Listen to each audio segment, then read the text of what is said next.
నమస్కారం. City cable CPC న్యూస్కి స్వాగతం. ముందుగా ముఖ్యాంశాలు. హ్యాట్రిక్ విజయాన్ని అందుకొని 18వ లోక్సభలో అడుగుపెట్టిన వైఎస్ అవినాష్ రెడ్డి లోక్సభ సభ్యుడిగా ప్రమాణ స్వీకారం చేసిన కడప ఎంపీ.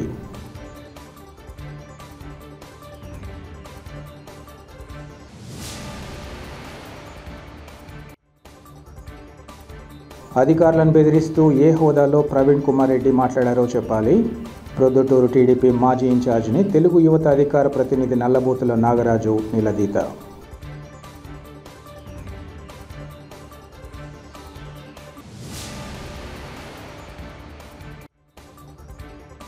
ఎమర్జెన్సీ గురించి దేశ ప్రధాని నరేంద్ర మోదీ పదే పదే చెప్పడం గర్హనీయం. దేశ ప్రధాని తీరు, వైసీపీ అధినేత జగన్ భద్రతపై కాంగ్రెస్ పార్టీ సీనియర్ నాయకులు నరెడ్డి తులసిరెడ్డి ఆక్షేపణ.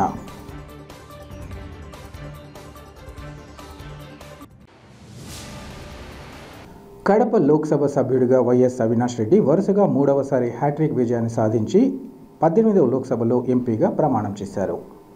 మే 13వ తేదీన జరిగిన సార్వత్రిక ఎన్నికల్లో భాగంగా వైఎస్ అవినాష్ రెడ్డి వైఎస్ఆర్ కాంగ్రెస్ పార్టీ అభ్యర్థిగా కడప లోక్సభ స్థానం నుంచి పోటీ చేసి తన ప్రత్యర్థి టీడీపీ అభ్యర్థి భూపేష్ రెడ్డిపై విజయం సాధించారు. దీంతో కడప లోక్సభ సభ్యుడిగా హ్యాట్రిక్ విజయంతో పార్లమెంటులో అడుగుపెట్టారు. ఈ సందర్భంగా ఆయన మాట్లాడుతూ ప్రజలందరి సహకారం మరియు జగనన్న ఆశీస్సులు, కార్యకర్తల కష్టం వీటన్నిటి ఫలితం ఇవాళ మళ్లీ 3వసారి ఎంపిక కావడం జరిగిందన్నారు. వైఎస్ఆర్ కాంగ్రెస్ పార్టీ ఎంపీలంతా వైఎస్ జగన్మోహన్ రెడ్డి మార్గదర్శకత్వంలోనే పనిచేస్తారని, పార్టీ వీడే ప్రసక్తి ఎవరికీ లేదని స్పష్టం చేశారు. అలాగే తెలుగుదేశం పార్టీ ఇచ్చేటువంటి మద్దతుపై కేంద్ర ప్రభుత్వం మనుగడ సాధిస్తున్నప్పటికీ రాష్ట్ర విభజన సమస్యలు కానీ, ప్రత్యేక హోదా సాధించకపోవడం ఇది ఖచ్చితంగా ప్రజాద్రోహమేనని ఆయన తెలిపారు. ఈ విషయంగా ప్రజలు త్వరలోనే వాస్తవాలు తెలుసుకుంటారని ఆయన వివరించారు. సో ఈ 5 ఏళ్ల పాటు ఎలాంటి ఎజెండా మీ ముందుంది, ఎలా పోరాటం చేయబోతున్నారు?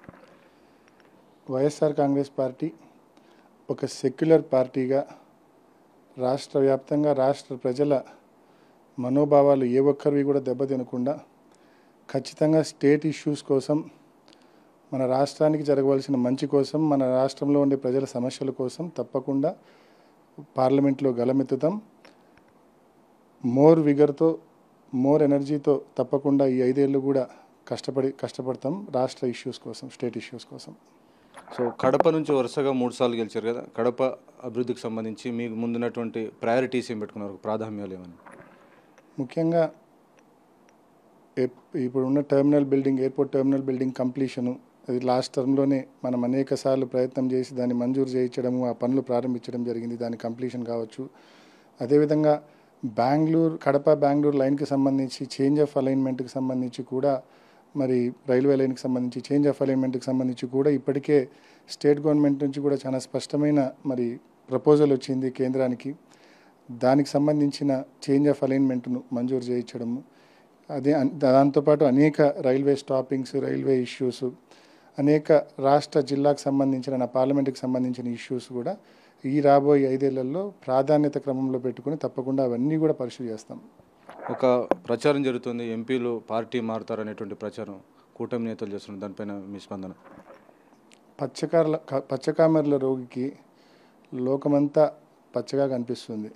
ఆ రకంగా నిత్యం పార్టీలు మారే ఆదినారాయణ రెడ్డి వంటి వాళ్ళు, బీజేపీ నాయకులు, వాళ్ళకు ఈ మాదిరి ఆలోచనలు వస్తూ ఉంటాయి. వాళ్ళ ఆలోచనలే అందరికీ వస్తాయనుకోవడం వాళ్ళ మూర్ఖత్వము. ఆ రకమైన ఆలోచనలో ఎవ్వరూ లేరు. వైఎస్ఆర్ కాంగ్రెస్ పార్టీ ఎంపీలు కానీ, ఎమ్మెల్యేలు కానీ జగన్మోహన్ రెడ్డి గారి నాయకత్వం పట్ల సంపూర్ణ విశ్వాసంతో ఉన్నారు. ఏ ఒక్కరూ అటువంటి తప్పుడు ఆలోచనలు ఏ ఒక్కరు కూడా చేయరు. చంద్రబాబు నాయుడు గారు గతంలో ప్రతిపక్షంలోకి వచ్చిన వెంటనే మరి సీఎం రమేష్ను, సుజనా చౌదరిని, ఇటువంటి రాజ్యసభ ఎంపీలందరినీ మొత్తం బీజేపీలోకి, టీజీ వెంకటేష్ గారిని, దాదాపు 4-5 ఎంపీలు మొత్తం వాళ్ళ పార్లమెంటరీ పార్టీని బీజేపీలో కలిపేశారు.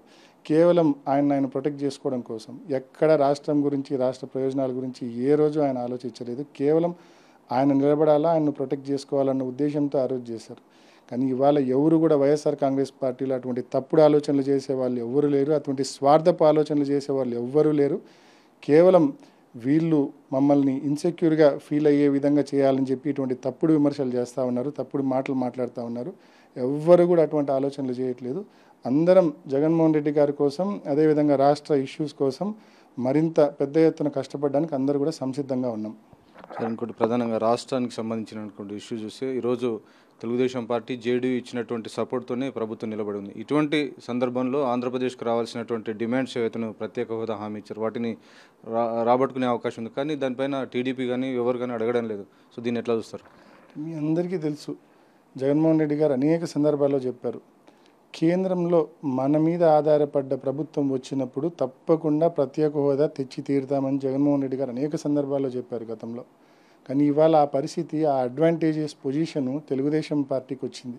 ఇవాళ కేంద్రంలో ప్రభుత్వం కేవలం తెలుగుదేశం పార్టీ జేడీయూ వలన మాత్రమే నిలబడి ఉన్న పరిస్థితి మనం చూస్తూ ఉన్నాం. అటువంటి గొప్ప పరిస్థితి, అటువంటి అడ్వాంటేజెస్ పరిస్థితిని మరి తెలుగుదేశం పార్టీ వాడుకోకుండా కేవలం ఈరోజు కూడా ఆ రోజు ప్రతిపక్షంలో ఉన్నప్పుడు చంద్రబాబు నాయుడు ఆయన స్వార్థమే చూసుకున్నాడు, అధికారంలో ఉండగా కూడా ఆయన స్వార్థమే. నిజంగా ఇవాళ ప్రత్యేక హోదా ఇస్తేనే బీజేపీకి ఉంది కేవలం 240 మంది ఎంపీలు, దాదాపు మ్యాజిక్ ఫిగర్కు దాదాపు 32-33 సభ్యుల సంఖ్య తక్కువ ఉంది. మరి అటువంటి పరిస్థితుల్లో ఇవాళ ప్రత్యేక హోదాను షరతుగా పెట్టి ఆ 16 మంది ఎంపీలను నిజంగా ఆ 21 మంది ఎంపీలను వాళ్ళ కూటమికి సంబంధించిన ఎంపీలు నిజంగా కండిషన్ పెట్టి ఉంటే ఏపీకి సంబంధించిన ఎంపీలు తప్పకుండా కేంద్రం దిగి వచ్చి, ఎన్డీఏ దిగి వచ్చి ఆంధ్ర రాష్ట్రానికి ప్రత్యేక హోదా తప్పకుండా ఇచ్చి తీరాల్సిన పరిస్థితి ఉండేది. కానీ అటువంటి మంచి అడ్వాంటేజ్ పొజిషను, అటువంటి సానుకూలమైన వాతావరణాన్ని చేజేతులా ఇవాళ మరి తెలుగుదేశం పార్టీ పోగొట్టుకుంది. ఇవాళ ఎటువంటి షరతు పెట్టకుండా వాళ్ళకు బేషరతుగా మరి మద్దతు ప్రకటించారు. ఇది నిజంగా ఇది రాష్ట్ర ప్రజలకు, నిజంగా రాష్ట్రంలో ఉన్న నిరుద్యోగ యువతకు అందరికీ కూడా ద్రోహం చేయడంతో సమానమే ఇది. ఫైనల్గా ఎన్నికల తర్వాత వైఎస్ఆర్ కాంగ్రెస్ పార్టీ నాయకులపైన, కార్యకర్తలపైన హింస పాల్పడుతున్నారు. ఇప్పుడు పార్టీ కార్యాలయాలను ధ్వంసం చేసే పరిస్థితి వచ్చింది. సో ఈ ఇష్యూస్ పైన ఏమంటారు? 2019లో వైఎస్ఆర్ కాంగ్రెస్ పార్టీ అధికారంలోకి వచ్చినాక రాష్ట్రంలో ఎక్కడే కానీ ఇటువంటి దాడులు జరగల. ఏ ఒక్క తెలుగుదేశం పార్టీ కార్యకర్తల మీద కూడా ఈ మాదిరి ఎవరు బిహేవ్ చేయలే. వైఎస్ఆర్ కాంగ్రెస్ పార్టీ కార్యకర్తలు కానీ నాయకులు కానీ కేవలం గెలిచామని సెలబ్రేట్ చేసుకున్నారే తప్ప అవతలి వాళ్ళ మీదకి పోయి దాడులు చేసింది లేదు, ఎవరిని కొట్టింది లేదు, ఎవరిని ఈ మాదిరి ప్రవర్తించింది లేదు. కానీ ఈరోజు తెలుగుదేశం పార్టీ ఒక పక్కేమో చంద్రబాబు నాయుడు ఆయన కవ్వింపు చర్యలు ఎవరు చేయొద్దంటాడు, ఒక పక్కేమో ఆయన నీతులు చెబుతూ పోతుంటాడు, కింద చేయించేది చేయిస్తూ ఉన్నాడు. ఒక పక్కేమో నిజంగా ఇంత ఘోరంగా రాష్ట్రంలో దమనకాండ, ఇంత ఘోరంగా ప్రతి నియోజకవర్గంలో వైఎస్ఆర్ కాంగ్రెస్ పార్టీ నాయకుల మీద, కార్యకర్తల మీద దాడులు జరుగుతూ ఉన్నాయి. పోయి కంప్లైంట్ ఇస్తే ఎఫ్ఐఆర్ కట్టే పరిస్థితి లేదు. మరి ఈ మాదిరి ఇంత ఘోరమైన పరిస్థితులు రాష్ట్రంలో నిజంగా పూర్తిగా లా అండ్ ఆర్డర్ ఫెయిల్ అయింది. ఈ ప్రభుత్వం, ఇప్పుడున్న ఈ ప్రభుత్వం నిజంగా బాధ్యత తీసుకోవాలా, ఖచ్చితంగా వాళ్ళ క్యాడర్ను అదుపులో పెట్టుకోవాలా. ఈ మాదిరి ఉన్న పరిస్థితులను తప్పకుండా మరి లా అండ్ ఆర్డర్ను ఒక ఆర్డర్లోకి తీసుకొని రావాలని చెప్పి గట్టిగా ఇప్పుడున్న ప్రభుత్వాన్ని కోరుతా ఉన్నాం. చంద్రబాబు సారథ్యంలోని టీడీపీ పాలన వైసీపీ పాలన మాదిరి కాకుండా ప్రజారంజక పాలనగా కొనసాగుతుందని ఎమ్మెల్సీ భూమిరెడ్డి రామ్గోపాల్ రెడ్డి తెలిపారు. పులివెందుల R&B గెస్ట్ హౌస్లో ఎమ్మెల్సీ భూమిరెడ్డి రామ్గోపాల్ రెడ్డి విలేకరులతో మాట్లాడుతూ వైసీపీ పాలనపైన, జగన్ పైన తీవ్రంగా ధ్వజమెత్తారు. తాడేపల్లిలోని వైసీపీ కార్యాలయం కూల్చివేతపై ఆ పార్టీ నాయకులు అసత్య ప్రచారాలు చేస్తున్నారన్నారు. తాడేపల్లిలో నిర్మిస్తున్న వైసీపీ కార్యాలయానికి అనుమతులు లేనందున గత మే 23వ తేదీనే నోటీసులు ఇవ్వడం జరిగిందన్నారు.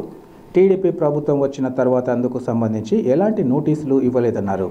వైసీపీ అధికారంలో ఉన్నప్పుడు అధికారులు కలియుగం ఉన్నంతకాలం జగన్ సీఎంగా ఉంటారని పనిచేశారని, అలా చేసి ప్రజలను ఇబ్బంది పెట్టిన ప్రతి ఒక్క అధికారిపైన విచారణ జరిపి చర్యలు తీసుకుంటామని తెలిపారు. పులివెందులలో జగనన్న కాలనీలో జరిగిన ఇళ్ల నిర్మాణ పనుల్లో 50% మంది అనర్హులకు కేటాయించారని, పులివెందుల నియోజకవర్గంలో పాడ ఆధ్వర్యంలో జరిగిన అన్ని అభివృద్ధి పనుల్లో అవినీతి జరిగిందన్నారు. అయితే ఆడిటింగ్ వాళ్లకు అనుకూలమైన మహిళా అధికారితో ఆడిట్ చేయించి లొసుగులు బయటికి రాకుండా తమకు అనుకూలంగా మార్చుకున్నారని అన్నారు. ఏనాటికైనా అవినీతి వ్యవహారాలు వెలుగు చూడక తప్పదని, అలాంటి ఘటనలకు పాల్పడేవారు తగిన మూల్యం చెల్లించుకోక తప్పదని ఆయన హెచ్చరించారు. చిన్న చిన్న నిబంధనలు ఉల్లంఘించినారని చెప్పేసి అటు తెలుగుదేశం పార్టీ నాయకులకు కానీ, మీరు వ్యతిరేకంగా పనిచేస్తున్న వ్యక్తులపైన దాడులు చేసి, విధ్వంసాలు చేసి వాటన్నిటిని కూడా మీరు కూలగొట్టిన సంఘటనలను గత 5 సంవత్సరాలు చూశాం. ఇప్పుడు జరుగుతున్న సంఘటనలు కూడా మీరు వేలాది కోట్ల రూపాయల విలువైన ప్రభుత్వ భూములను ఒకవైపేమో రాష్ట్రంలో మీరేమో దాదాపు 26 జిల్లాలు, కొత్త జిల్లాలను ఏర్పాటు చేయడం జరిగింది. అనేక ప్రాంతాల్లో కొత్త కలెక్టరేట్లకు నిర్మించుకునే దానికి ప్రభుత్వ స్థలాలు లేవని చెప్పి అక్కడ స్థలాలను కేటాయించలేని పరిస్థితులలో మీరే మీ పార్టీ కార్యాలయాలకు బ్రహ్మాండంగా అత్యంత విలువైన ఆ ప్రాంతాల్లో నగరాలకు నడిబొడ్డున ఉండే ప్రభుత్వ స్థలాలన్నిటిని కూడా అప్పనంగా 33 సంవత్సరాలకు లీజుకు తీసుకొని ఏడాదికి 1000 రూపాయలకు మాత్రమే లీజు కట్టే విధంగా మీరు తీసుకోవడం జరిగింది.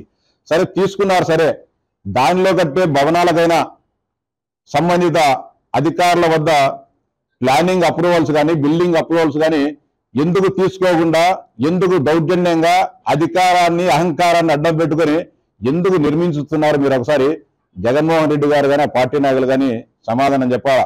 ఒక బాధ్యతాయుతమైన పదవిలో ఉండి మన 12వ తారీఖు వరకు నిబంధనలు పాటించాలా? ఏ భవనం కట్టుకోవాలన్నా దానికి సంబంధించిన కార్పొరేషన్ సంబంధిత అధికారుల వద్ద పర్మిషన్లు తీసుకోవాలని చెప్పి నిబంధన ఇంగిత జ్ఞానము జగన్మోహన్ రెడ్డి గారికి కానీ లేకుంటే ఆ పార్టీ నాయకులకు లేదా అని చెప్పి ప్రశ్నిస్తా ఉన్నా. మీరు పార్టీ కార్యాలయాలు కట్టుకోవాలంటే వైఎస్ఆర్సీపీకి జాతీయ పార్టీ అధ్యక్షుడు జగన్మోహన్ రెడ్డి గారు, అది కాకుండా అయోధ్య రామిరెడ్డికి సంబంధించిన రామ్కి ఇన్ఫ్రా పేరుతో ఆ స్థలాలను తీసుకొని రామ్కి ఇన్ఫ్రా పేరుతో వాటి నిర్మాణాలు రామ్కి సంస్థ చేతనే చేయడం జరుగుతుంది. దీనిలోనే స్పష్టంగా అర్థమవుతోంది క్విడ్ ప్రో క్వో. గతంలో 2004-2009 మధ్య కాలంలో నీకు ఇది చేస్తాను నాకు అది ఇవ్వని ఏదైతే ఒక పరస్పర అంగీకారంతో ఈ రాష్ట్రంలో ప్రకృతి వనరులను కానీ నిధులను కానీ ఆర్థిక వనరులను కానీ దోపిడీ చేసిన చరిత్ర జగన్మోహన్ రెడ్డి గారి.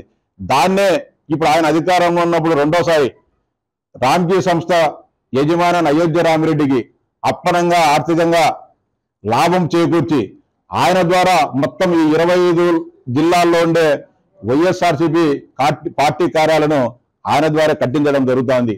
ఎందుకు కానీ మీ పార్టీ పేరు పెట్టుకోకుండా మీ పేరు పెట్టుకోకుండా రామ్కీ ఇన్ఫ్రా పేరుతో ఎందుకు స్థలాలను రిలీజ్ తీసుకొని మీరు కడుతున్నారో వైఎస్ఆర్సీపీ నాయకులు సమాధానం చెప్పాలని చెప్తా ఉన్నా. అంతేకాకుండా తాడేపల్లిలో సంబంధించి ఇదేమి ఈ రోజు జరిగిన సంఘటన కాదు. మొన్న అధికారులు కూల్చివేసిన తాడేపల్లి వైఎస్ఆర్సీపీ కార్యాలయం మీ పార్టీ అధికారంలో ఉన్నప్పుడు అది చట్ట వ్యతిరేకంగా నిబంధనలకు వ్యతిరేకంగా ఉన్నారని చెప్పి 25/5/2024 తేదీనే నోటీసులు ఇవ్వడం జరిగింది. అప్పటికే ఈ రాష్ట్రంలో కౌంటింగ్ జరగలేదు, తెలుగుదేశం పార్టీ అధికారంలోకి రాలేదు.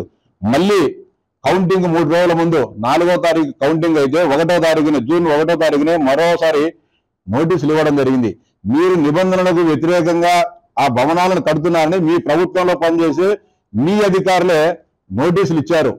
4వ తారీఖు మేము నోటీసులు ఇచ్చాం, నోటీసు కూలగొట్టేదానికి ప్రభుత్వం అనుమతించిందంటే ఇక్కడ ఎక్కడైనా కూడా న్యాయము ధర్మము ఎవరి వైపు ఉందో ఒకసారి రాష్ట్ర ప్రజలు గుర్తించుకోరా. మీ హయాంలో జగన్మోహన్ రెడ్డి పరిపాలనా కాలంలోనే అనుమతులు లేవు అని చెప్పి ఇచ్చిన భవనాలనే సంబంధిత అధికారులు కూల్చివేశారు తప్ప నిబంధనలకు అనుకూలంగా ఉన్న ఏ ఒక్కరిపైన కూడా తెలుగుదేశం పార్టీ కక్ష సాధింపు చేసే పరిస్థితి లేదు, కక్ష సాధించాలనే ఆలోచన కూడా లేదని చెప్పి ఈ సందర్భంగా మీకు అందరికి కూడా స్పష్టంగా చేస్తున్నా. తెలుగుదేశం పార్టీ నాయకులపైన కార్యకర్తలపైన విపరీతమైన దౌర్జన్యాలు, అరాచకాలు, వేధింపులు, హింసలు చేసిన కొంతమంది అధికారులు నేడు అప్పుడే పతివ్రతలమైనట్టు, మేము తెలుగుదేశం పార్టీకి చాలా ఆత్మబంధువులమైనట్టు, ప్రజలను రక్షించినామని చెప్పి ఈరోజు మళ్ళీ తెలుగుదేశం పార్టీ అధికారంలోకి వచ్చిన తర్వాత కూడా అలాంటి అధికారులే మళ్ళీ ఈ జిల్లాలో పరిపాలన చేయాలనే ఆతృతతో ఉన్నారు. అందరినీ గమనిస్తా ఉన్నాం. ముఖ్యమంత్రి గారు మా పార్టీ యంత్రాంగం సమగ్రంగా పరిశీలన చేస్తూ ఉంది. అలాంటి అధికారులను ఎవరు కూడా క్షమించం. ముఖ్యంగా ఈ జిల్లాలో ఈ నియోజకవర్గంలో వేలాది కోట్ల రూపాయల పనులు జరగడం జరిగింది. గతంలో నేను అనేక సందర్భాల్లో జిల్లా కలెక్టర్ గారిని, పాడ ఓఎస్డీ గారిని ఓరల్గా కాకుండా లిఖితపూర్వకంగా కూడా విజ్ఞప్తి చేశా. పులివెందుల నియోజకవర్గంలో ఏ శాఖకు సంబంధించి ఏ పనులు జరుగుతున్నాయి, ఆ పనులకు ఎన్ని నిధులు కేటాయించారు, ఎన్ని నిధులు ఖర్చు చేశారు, ఎన్ని నిధులు ఇంకా ఖర్చు చేయాల్సి ఉంది, ఎన్ని నిధులు పెండింగ్ లో ఉన్నాయని చెప్పి అనేక సందర్భాల్లో వ్యక్తిగతంగా కలిసి లేఖ ద్వారా జిల్లా పరిషత్ సమావేశాల్లో కానీ ఇతర అనేక ఫోరంల ద్వారా అడగడం జరిగింది. నిస్సిగ్గుగా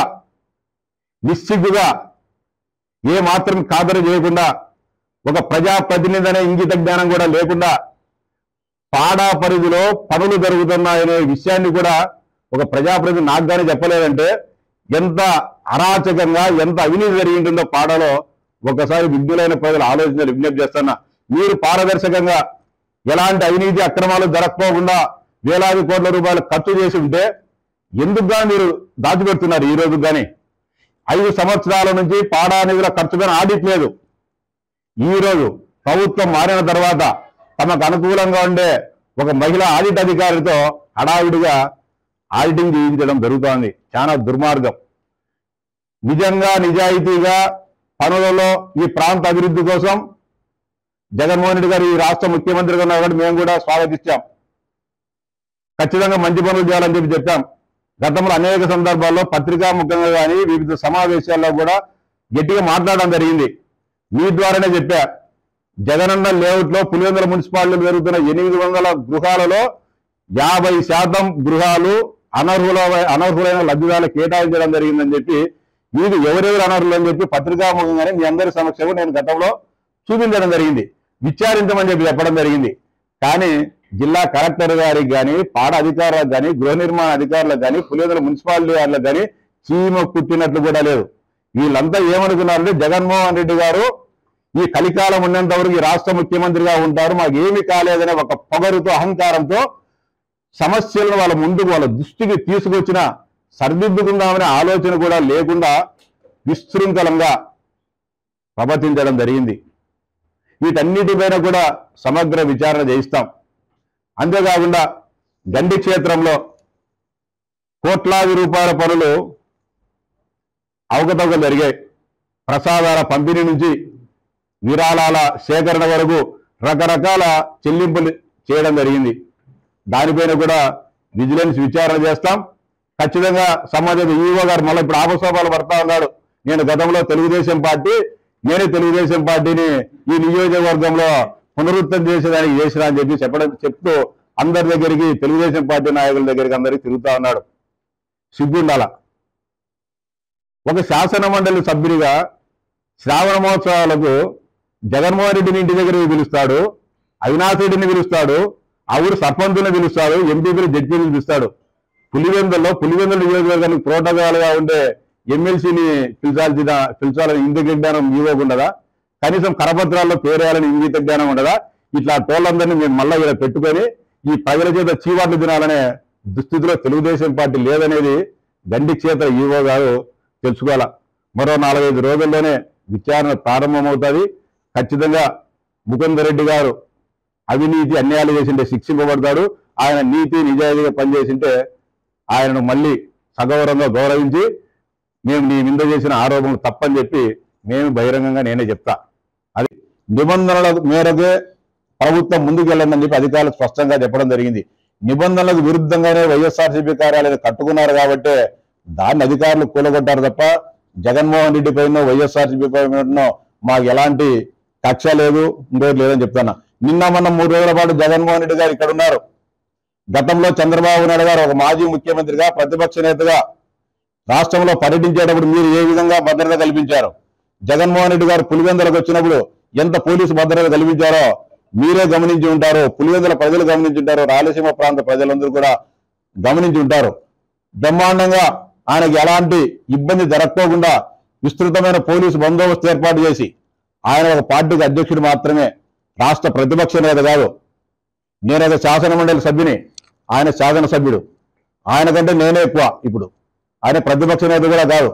శాసనసభ్యుని కంటే శాసనమండలి సభ్యుడే ఎక్కువ స్థానంలో కంటే జగన్మోహన్ రెడ్డి కంటే నేనే ఎక్కువ.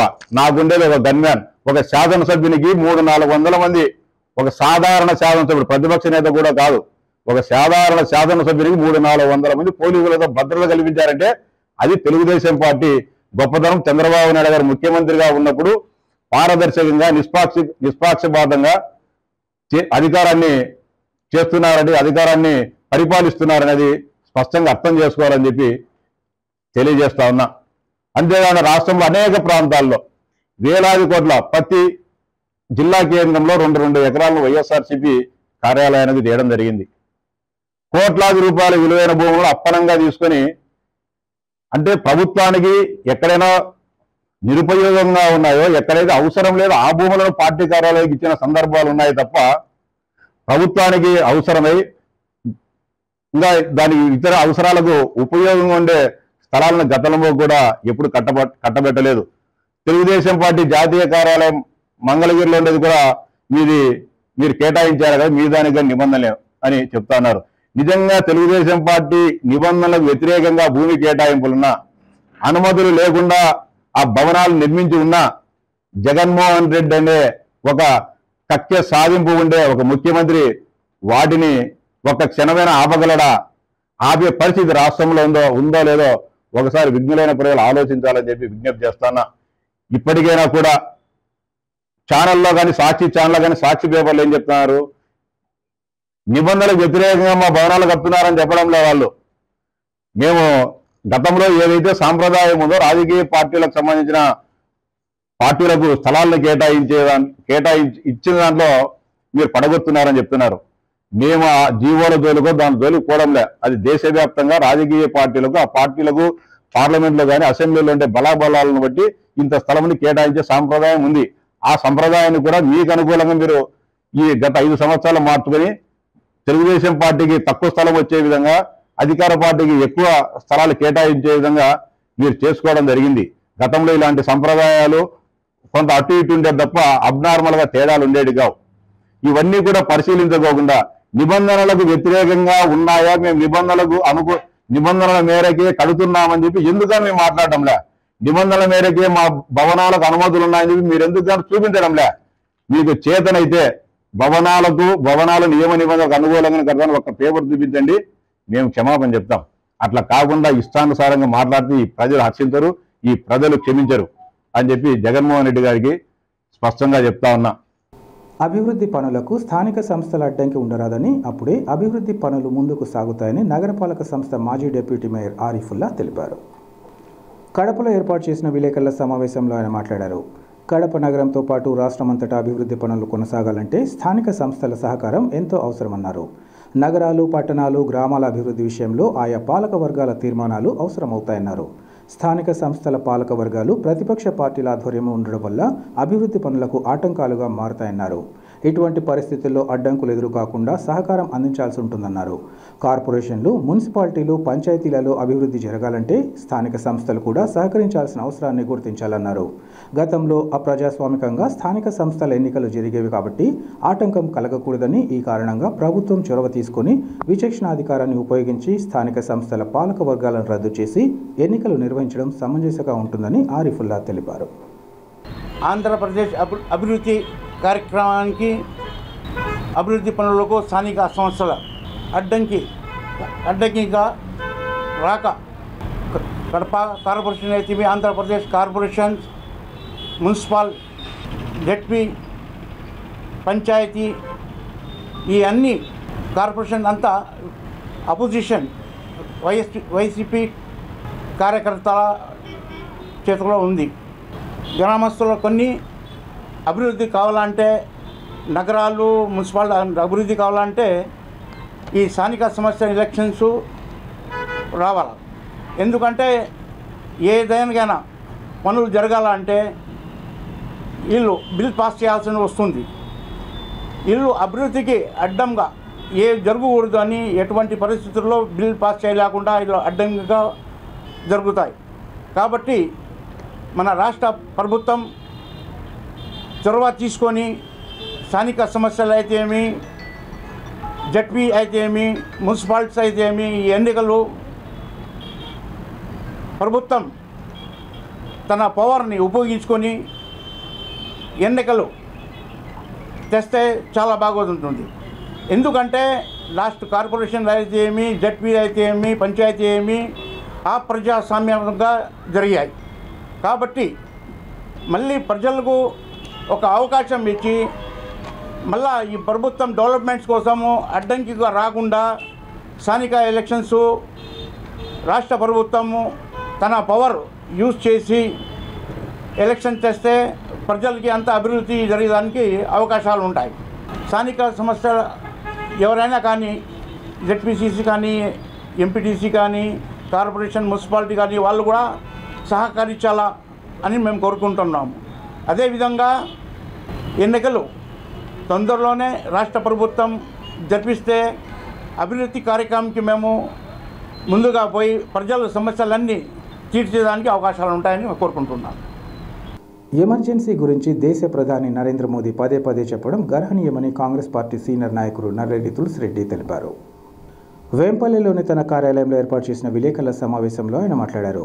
50 సంవత్సరాల క్రితం నాటి ప్రధాని ఇందిరమ్మ రాజ్యాంగంలోని 352 ఆర్టికల్ ప్రకారం ప్రకటిత ఎమర్జెన్సీని విధించిందన్నారు. అది అమలులో ఉన్నది కేవలం 21 నెలలు మాత్రమేనని తెలిపారు. ఇందిరమ్మ ఎమర్జెన్సీ ఎత్తివేసి ప్రజాస్వామ్యబద్ధంగా ఎన్నికలు నిర్వహించగా ఆ ఎన్నికల్లో కూడా ఉమ్మడి ఆంధ్రప్రదేశ్లో కాంగ్రెస్ పార్టీకి 42 స్థానాలకు 41 స్థానాలు దక్కించుకోవడం జరిగిందన్నారు. ప్రస్తుతం మోదీ పాలనలో రాజ్యాంగ విరుద్ధంగా 120 నెలలుగా అప్రకటిత ఎమర్జెన్సీ దేశంలో అమలవుతోందని, ఆయనకు చిత్తశుద్ధి ఉంటే అప్రకటిత ఎమర్జెన్సీ నుంచి దేశానికి విముక్తి కలిగించాలన్నారు. రాష్ట్ర మాజీ ముఖ్యమంత్రి జగన్మోహన్ రెడ్డికి ప్రభుత్వం అసాధారణ రీతిలో 986 మంది భద్రతా సిబ్బందితో భద్రత కల్పించడం సమంజసం కాదన్నారు. గత 5 సంవత్సరాలలో జగన్ భద్రతా సిబ్బంది మీద ప్రభుత్వం కోట్లాది రూపాయల ప్రజాధనాన్ని ఖర్చు చేయడం గర్హనీయమన్నారు. ప్రతి ఒక్కరికి ప్రత్యక్షంగానో పరోక్షంగానో ప్రాణహాని ఉంటుందని, అలాగని అందరికీ ఆ స్థాయిలో అసాధారణ భద్రత కల్పించగలమా అని ప్రశ్నించారు. ప్రస్తుతం వైఎస్ జగన్ కూడా ఒక ఎమ్మెల్యే మాత్రమేనని, అందరికీ కల్పించినట్లే జగన్కు కూడా భద్రత కల్పించాలే తప్ప అసాధారణ భద్రత భావ్యం కాదని తులసిరెడ్డి తెలిపారు. మాజీ ముఖ్యమంత్రి జగన్మోహన్ రెడ్డి గారికి ప్రభుత్వం అసాధారణ రీతిలో 986 మంది భద్రతా సిబ్బందితో భద్రత కల్పించడం అనేది ఇది ఏమాత్రము సహేతుకం కాదు, సమంజసం కాదు. తాడేపల్లి ప్యాలెస్ వద్ద 934 మందితో, హైదరాబాద్లోని లోటస్ పాండ్ వద్ద 9 మంది, కడప జిల్లాలోని నిడ్మల్పాయ్ వద్ద 33 మంది, కడప జిల్లాలోని పులివెందుల వద్ద ఆయన ఇంటి వద్ద 10 మంది, ఈ విధంగా 986 మందితో అసాధారణమైన భద్రత కల్పిస్తూ ఉంది ప్రభుత్వం. ఇవి కాక మళ్ళీ ఆయన కుటుంబ సభ్యులకు, ఆయన సతీమణికి 4 మందితో, ఆయన తల్లికి 3 భద్రత కల్పిస్తూ ఉంది. కేవలం ఈ భద్రతా సిబ్బంది ఆయన ఖర్చు ఈ 5 సంవత్సరాల్లో 296 కోట్ల రూపాయలు. ఇది ఎవరి సొమ్ము? ప్రభుత్వ సొమ్ము. ప్రభుత్వ సొమ్ము అంటే ఎవరిది? ప్రజల సొమ్ము. ప్రజల సొమ్ముతో 296 కోట్ల రూపాయలతో ఈ విధంగా అసాధారణ భద్రత కల్పించడం భావ్యమా?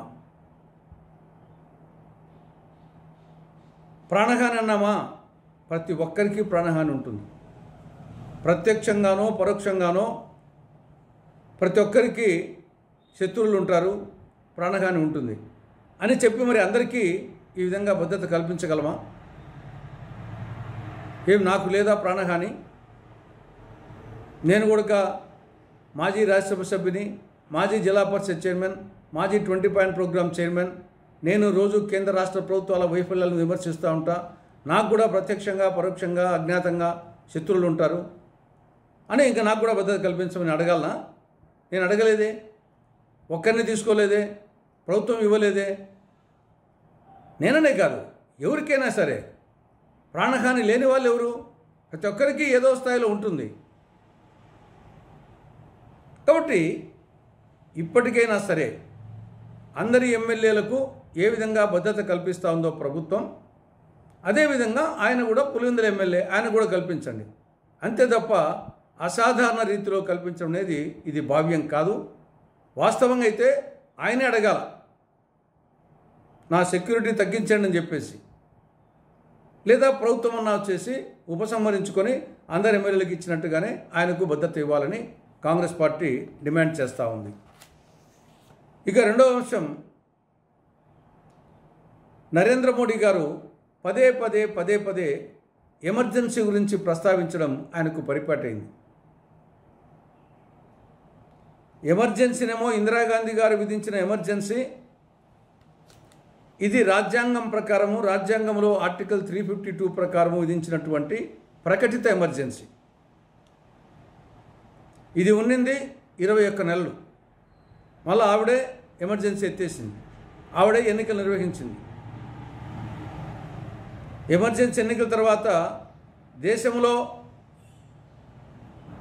కాంగ్రెస్ను నష్టం జరిగింది, కానీ ఉమ్మడి ఆంధ్రప్రదేశ్లో 42 సీట్లకు 41 ఎంపీలు గెలిచిన నేపథ్యం ఉంది. కానీ ప్రస్తుతం జరుగుతున్నది ఏమిటి? నరేంద్ర మోడీ గారి నేతృత్వంలో గత 10 సంవత్సరాలుగా రాజ్యాంగ విరుద్ధంగా అప్రకటిత ఎమర్జెన్సీ జరుగుతూ ఉంది. 10 సంవత్సరాలు. అక్కడేమో సంవత్సరము 9 నెలలు, 21 నెలలు. ఇక్కడ 10 సంవత్సరాలు, 120 నెలలు అప్రకటిత ఎమర్జెన్సీ, రాజ్యాంగ విరుద్ధమైన ఎమర్జెన్సీ. మొత్తం రాజ్యాంగ వ్యవస్థలన్నీ నిర్వీర్యం అయిపోయినాయి. ఈడీ కానీ, ఐటీ కానీ, సిబిఐ కానీ, ఎన్ఐఏ కానీ, ఎలక్షన్ కమిషన్ అన్నీ నిర్వీర్యం అవుతున్నాయి, దుర్వినియోగం అవుతున్నాయి. కాబట్టి ఇప్పటికైనా నరేంద్ర మోడీ గారు దేశాన్ని తన అధీనంలో ఉన్న అప్రకటిత ఎమర్జెన్సీ నుండి దేశానికి విముక్తి కలిగించాలని కాంగ్రెస్ పార్టీ డిమాండ్ చేస్తూ ఉంది. ప్రొద్దుటూరు మాజీ టీడీపీ ఇన్ఛార్జ్ ప్రవీణ్ కుమార్ రెడ్డి అధికారులను బెదిరిస్తూ ఏ హోదాలో విలేకరులతో మాట్లాడాలో చెప్పాలని తెలుగు యువత అధికార ప్రతినిధి నల్లబూతుల నాగరాజు ప్రశ్నించారు. ఈ మేరకు నాగరాజు మీడియాతో మాట్లాడుతూ గత ఎన్నికల్లో ప్రవీణ్ కుమార్ రెడ్డి వైఎస్ఆర్ కాంగ్రెస్ పార్టీ ఎమ్మెల్యే అభ్యర్థి రాచమల్లుకు ఎన్ని కోట్లు డబ్బులు ఇచ్చారో తమ వద్ద ఆధారాలన్నీ ఉన్నాయన్నారు. ప్రవీణ్ కుమార్ రెడ్డికి టికెట్ రాలేదని పెద్ద ఆయనకు టికెట్ వచ్చిందని ఆక్రోశంతో వైఎస్ఆర్ కాంగ్రెస్ పార్టీకి ఓట్లు వేయాలని ప్రొద్దుటూరులో ప్రచారం చేసింది వాస్తవం కాదా అని ప్రశ్నించారు. అధికారులను తోలు తీస్తామని ఎలా బెదిరిస్తారని అన్నారు. ఒక పక్క ముఖ్యమంత్రి చంద్రబాబు నాయుడు కక్ష సాధింపు ధోరణితో వెళ్లొద్దని చెప్తుంటే అసలు ప్రవీణ్ కుమార్ రెడ్డి ఏ హోదాలో ప్రెస్ మీట్ పెట్టి అధికారులను బెదిరించారని ఆయన ప్రశ్నించారు. తెలుగుదేశం పార్టీకి చెందిన బండి భాస్కర్ రెడ్డి, విశ్వనాథ్ రెడ్డిలను వైసీపీ పార్టీలోకి పంపింది ప్రవీణ్ కుమార్ రెడ్డి అని, ఇప్పుడు తాను తెలుగుదేశం పార్టీలో ఉన్నానని చెప్పుకుంటూ ప్రెస్ మీట్లు పెట్టడం మానుకోవాలని హితవు పలికారు. ఈ విషయాలన్నింటినీ అధిష్టానం దృష్టికి తీసుకెళ్తామని నల్లబోతుల నాగరాజు వివరించారు. నియోజకవర్గంలో పరిస్థితులను బట్టి ఒక సర్వే పెట్టింది. ఆ సర్వేలో టాప్ 1లో వచ్చి పెద్దాయన గారు వచ్చారు. ఆ సర్వే ప్రకారం ప్రజలు ఎవరిని కోరుకుంటున్నారో అతనికే సీట్ ఇచ్చారు. ఆ పెద్దాయన గారికి నమ్మి ఈరోజు వరదారెడ్డి గారికి భారీ మెజార్టీతో ప్రజలు తీర్పివ్వడం జరిగింది. ఎక్కడైనా కానీ పార్టీ తరఫున పనిచేయాలా, పార్టీలో కొద్దిగా ఓపిక ఉండాలా, 5 ఏళ్ళు కావచ్చు, 10 ఏళ్ళు కావచ్చు, 15 ఏళ్ళు కావచ్చు, పార్టీ కోసము కృతజ్ఞతగా పనిచేసుకొని ఖచ్చితంగా లైఫ్ ఇస్తుంది.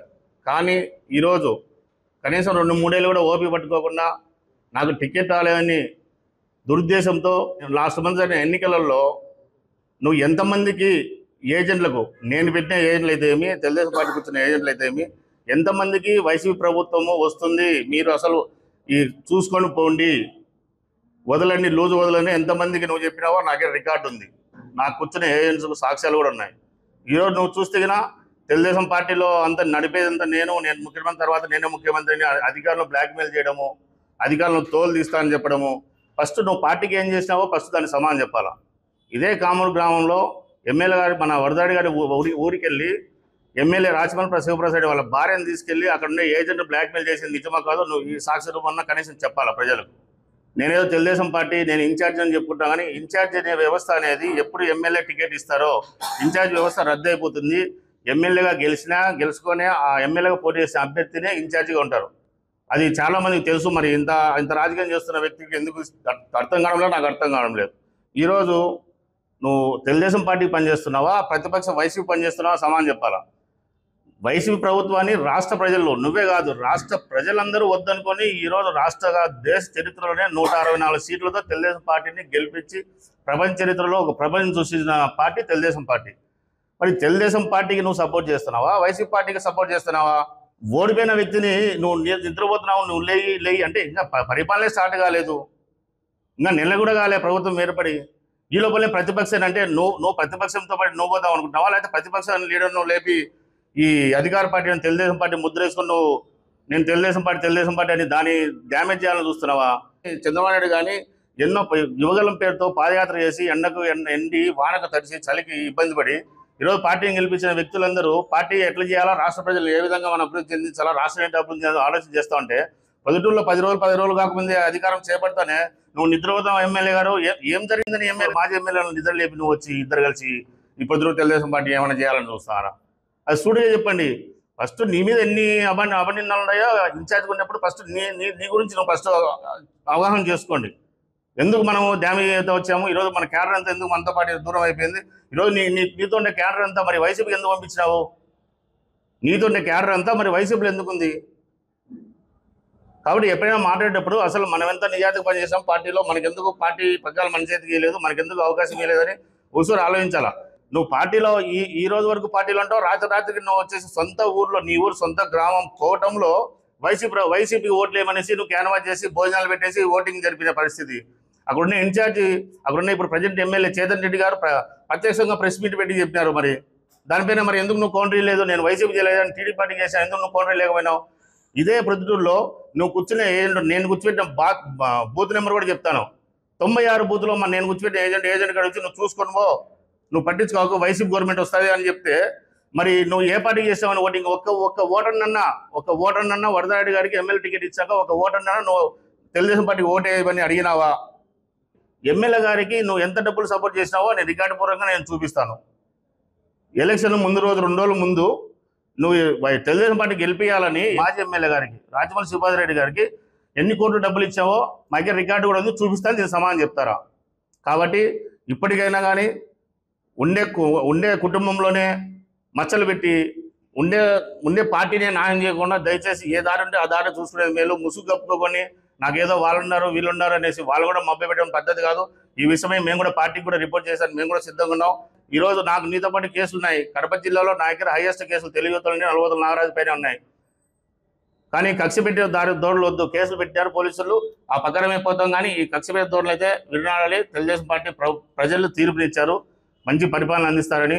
ఈరోజు పెద్దాయన గారికి 6వ ఎమ్మెల్యేగా అవకాశం ఇచ్చారు కాబట్టి ఖచ్చితంగా ఆయన చరిత్రలో నిలబడిపోవాలా, ఆయన పేరు స్థిరస్థాయికి నిలబడిపోవాలని ఆయన తాపత్రయం చూస్తున్నాం, దగ్గర ఉన్నాము, ఆయన తాపత్రయం చూస్తున్నాం. ప్రజలకు ఏం చేయాలా, ప్రజలకు ఏం చేయాలి, చరిత్రలో నిలబడిపోవాలని వాళ్ళకి అవకాశం వచ్చిందనేసి ఆయన తపన నేను చూస్తున్నాం. కాబట్టి మీరు ఏదైనా ఉంటే కన్నా ఇంటి దొంగలకు మాదిరి కాకుండా బయట దొంగలు ఇలా ప్రవర్తిస్తే మేము ఎదుగునే సిద్ధంగా ఉన్నాం. కాబట్టి ఇట్లా మచ్చలు పెట్టి పార్టీకి చెడుపేరు చేస్తే కన్నా ఒప్పుకునే ప్రసక్తి లేదు. మేము పార్టీ కూడా మేము కంప్లైంట్ చేసి మేము సిద్ధంగా ఉన్నాం.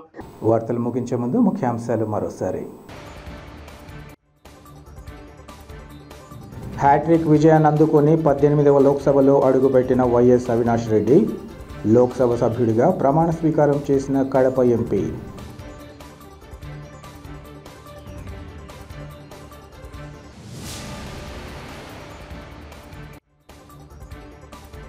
అధికారులను బెదిరిస్తూ ఏ హోదాలో ప్రవీణ్ కుమార్ రెడ్డి మాట్లాడారో చెప్పాలి. ప్రొద్దుటూరు టీడీపీ మాజీ ఇన్ఛార్జిని తెలుగు యువత అధికార ప్రతినిధి Nallabothula Nagaraju నిలదీత.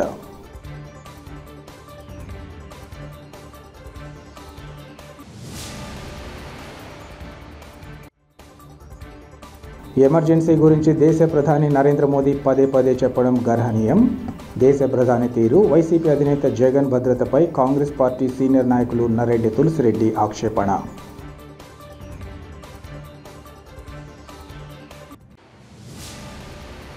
City cable CPC news ఇంతటితో సమాప్తం. నమస్కారం.